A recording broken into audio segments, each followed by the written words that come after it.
religion contributor, and he joins us now, hopefully with some answers. How do any of us begin to make sense of this tragedy?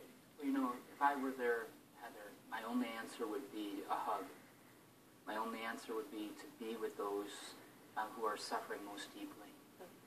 Because there is no theological solution to this except heaven, except eternal life. And that's not what these families are thinking about right now. They need time. And a little bit distance from that, of course, those of us who are watching from afar, those of us who are trying to find answers, I would say, let me tell you how I deal with this. When I look at such terrible abuses of free will like this, the first thing I do is cry. The second thing I do is to stand in awe of how much God must value the proper use of freedom, which is love.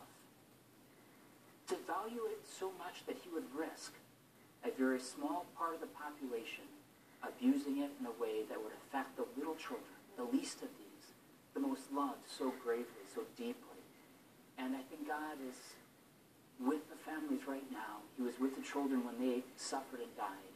And he will be with all of us as we decide to double down on love, which is the proper and the only solution until we get to heaven. And is that the answer to the question that inevitably, if you believe in God, why would God allow this to happen? Because he gives us free will? It's a great question. It's a real question.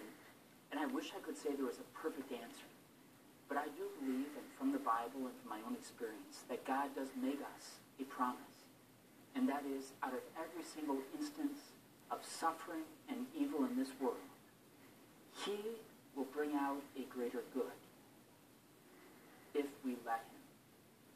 It's not a promise that it will be immediate, but it's a promise that he knows us, that he loves us, that he cares for us, his ultimate solution being in heaven and eternity. But it also begins now with us loving one another, holding each other, hugging each other, and saying we're going to double down on love.